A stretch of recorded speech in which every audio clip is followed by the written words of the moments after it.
নমস্কার বন্ধুরা, কাকুলির পঞ্চব্যঞ্জনে আপনাদের সবাইকে স্বাগত জানাই। আশা করি আপনারা সবাই ভালো আছেন। আজ আমি আপনাদের সাথে বিউলির ডালের রেসিপি শেয়ার করছি। আমি এখানে এক বাটি বিউলির ডাল নিয়ে নিয়েছি। আর এই বিউলির ডালটা আজকে আমি ভাজা মৌরি আর কাঁচা মৌরি বাটা দিয়ে করব।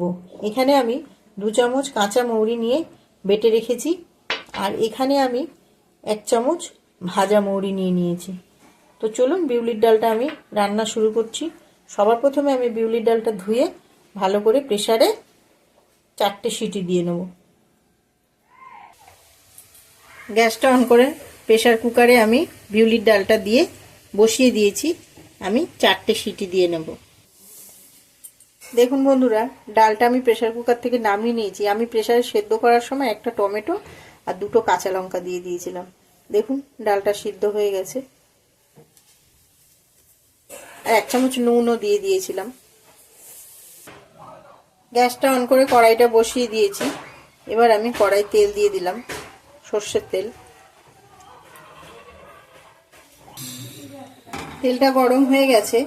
এবার আমি দিয়ে দিলাম 1 চামচ মৌরি ফোড়ন।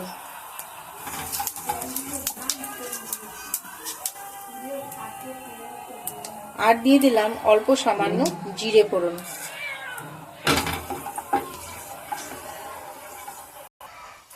দিয়ে দিলাম 2টো ছোট তেজপাতা, একটা গোটা শুকনো লঙ্কা। এবার একটা শুকনো লঙ্কা আমি কাঁচি দিয়ে কেটে দিচ্ছি।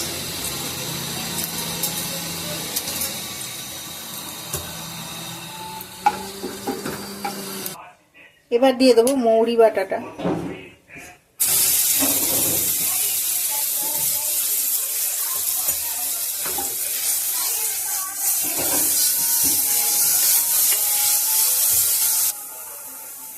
এবার দিয়ে দেবো 1 চামচ আদা বাটা।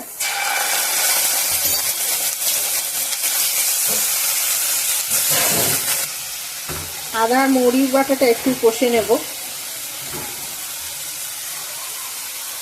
এবার দিয়ে দেবো 1 চামচ হলুদ গুঁড়ো।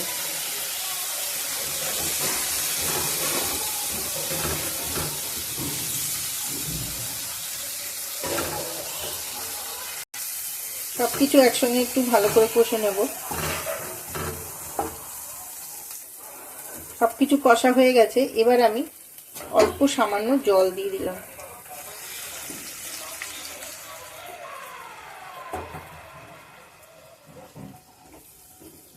এই সময় গ্যাসের ফ্লেমটা একটু কমিয়ে রাখবেন।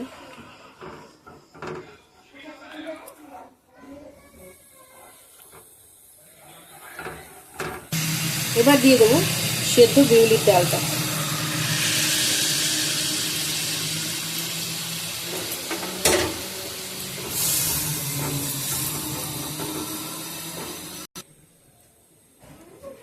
আর একটু জল দিয়ে দিলাম।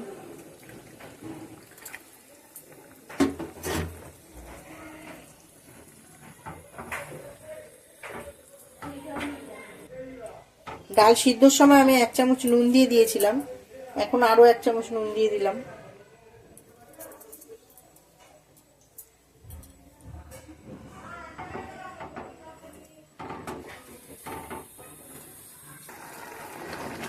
ডালটা আমার হয়ে গেছে।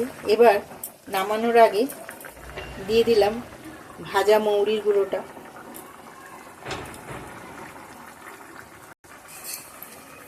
আর দিয়ে দেব ধনেপাতা কুচি।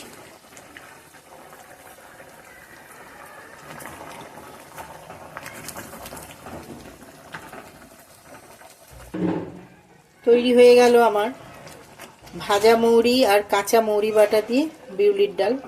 এবার আমি গ্যাস অফ করে ডালটা নামিয়ে নেব। ডালটা নামিয়ে আমি বাটিতে ঢালছি।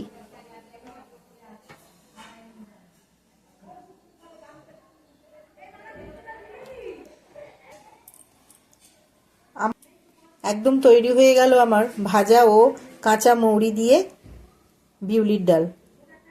আপনারাও বাড়িতে এইভাবে ট্রাই করবেন, খুব সুন্দর হয় খেতে। ভাজা মৌরিটা অবশ্যই দেবেন নামানোর আগে, খুব ভালো লাগে খেতে। আর আমার এই ভাজা ও কাঁচা মৌরি বাটা দিয়ে বিউলির ডালের রেসিপির ভিডিওটা যদি আপনাদের ভালো লেগে থাকে তো প্লিজ আমার চ্যানেলটা সাবস্ক্রাইব করবেন, লাইক, কমেন্ট, শেয়ার করবেন আর সবসময় আমার পাশে থাকবেন। অনেক অনেক ধন্যবাদ।